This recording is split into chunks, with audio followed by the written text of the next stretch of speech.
Balik dito sa Pilipinas, patibayan na sa traffic ang mga commuter ngayong holiday season. Karamihan sa kanila, mas matagal pang nasa kalsada kaysa nasa bahay.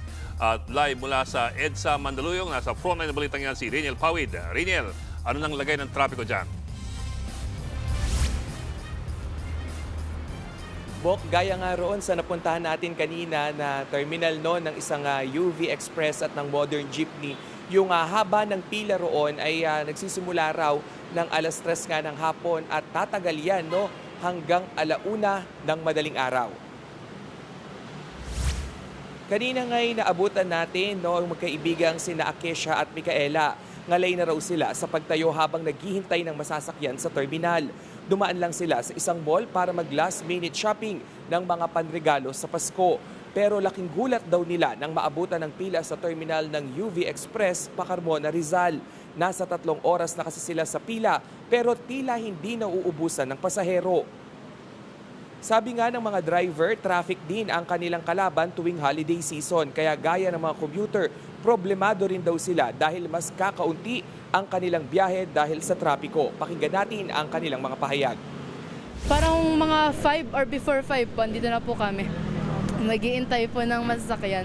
Nakakapagod po kasi lalo na po sa mga estudyante o nagtatrabaho na araw-araw pong umuuwi na lagi pong rush hour, anong oras na po sila nakakauwi. Ang biyahe namin umabot ng 3 oras.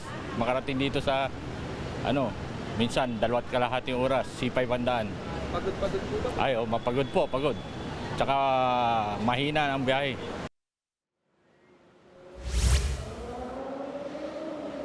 Sa PITX naman sa Parañaque, mahaba rin ang pila ng mga pauwi ng kani-kanilang mga probinsya. Fully booked na ang maraming biyahe hanggang sa katapusan ng taon. Kabilang ang papuntang Bicol, Camarines Norte, Camarines Sur at Albay. Kaya ang ilang pasahero pinagwa-walk-in na lang daw sa mismong araw ng kanilang biyahe para makakuha nga ng tiket. Ayon naman sa PITX Management, sapat ang mga bus na babiyahe ngayong Christmas season. Sa EDSA naman, nasa 430,000 na sasakyan ang bumabagtas kada araw pagpasok nga ng Disyembre. Base pa rin yan sa tala ng MMDA. Inaasahang 10% ang madaragdag sa vehicular volume ngayong holiday rush o katumbas ng lampas 20,000 na sasakyan. Mas mahaba na rin ang operating hours ng mga mall mula alas 11 ng umaga hanggang alas 11 ng gabi. Noong November 17, ipinatupad na ang adjusted mall hours para maibsan ang holiday traffic. Bok, balikan natin yung sitwasyon ng traffic dito nga sa may EDSA, sa may Reliance dito sa Mandaluyong. Yung northbound ay magaan-gaan pa yung daloy ng trapiko. Pero dito sa southbound lane ay kanina pa ngang alas 8 masikip yung daloy ng trapiko. Base nga doon sa mga nakausap natin na mga uuwi dito nga pa south, yung ilan dito ay mga pinaghalo na. Yung ilan kasi ay galing sa mga Christmas party, lalong-lalo na ngayon nga yung last Friday bago magpasko. So lahat ay humabol na nga at tumodo na. Yung iba naman ay sakto pinaghalo na nga rin pauwi mula naman sa kanilang Christmas shopping dahil nga 200 meters away from here ay yung isang mall. So doon sa bahagi na yon ay nagbabara na rin yung daloy nga ng trapiko. Bok. Maraming salamat, Reniel Pawid.